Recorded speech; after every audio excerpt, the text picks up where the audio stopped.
sur handicap. La question est, pourquoi la télévision a du mal avec le handicap aujourd'hui? Pour commencer, il faut savoir que le handicap à la télévision a encore du mal à aboutir, car il est difficile de le trouver dans les émissions en général.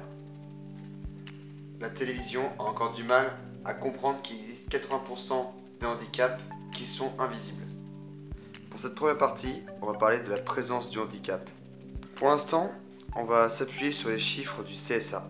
En 2017, il y a que 0,6% des personnes qui passent à la télé qui sont handicapées.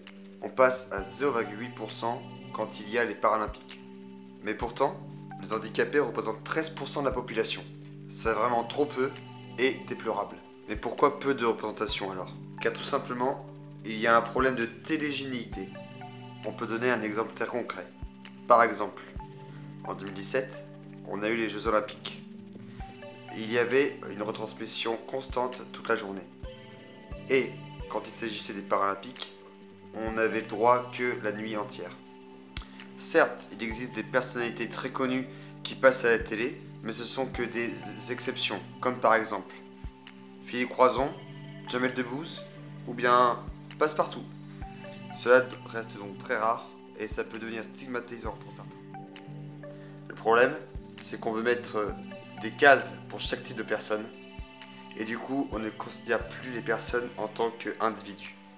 Malgré cela, il y a des cas où le handicap est très représenté, comme par exemple la série Vestiaire, où on peut voir des personnes handicapées dans des vestiaires de piscine, mais cela reste très discret quand même. Maintenant, parlons de l'accessibilité qu'ont les handicapés visuels et auditifs envers cette télé. Les sous-titres pour les handicapés auditifs et l'audio-description pour les handicapés visuels commencent juste à rentrer à la télé. Pour les sous-titres, cela est plus commun, mais pour l'audio-description, cela reste très très rare. Les grandes chaînes ont tout de même fait l'effort pour sous-titrer toutes leurs émissions à la télé pour les personnes sourdes. Mais depuis 2017, les grandes chaînes ont fait l'effort de respecter les normes pour justement l'audio-description dans leur programme. Espérons qu'à l'avenir, il y ait 100% des programmes dans ces grandes chaînes qui soient accessibles justement à l'audio-description pour les personnes handicapées visuelles. Cela permettrait à ces personnes de profiter pleinement de la télévision comme les personnes valides. Le handicap ne doit pas être un frein et je pense qu'on peut limiter l'exclusion en permettant à ces personnes de se sentir comme tout le monde et pas lésées. À la télévision, on a pu remarquer qu'il y avait des choses qui ont été faites.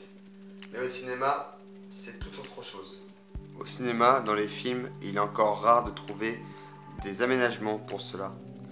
Parce qu'ils n'ont pas encore changé cette vision par rapport au handicap. Il y en a donc encore trop peu d'aménagements pour ces personnes-là.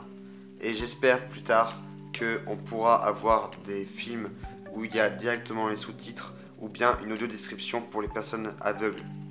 Pour conclure, ce qu'on peut en déduire, c'est que le handicap émerge peu à peu dans les consciences de la population. On essaye timidement de commencer à le mettre peu à peu dans les médias, même si bien sûr il y a encore des efforts à faire.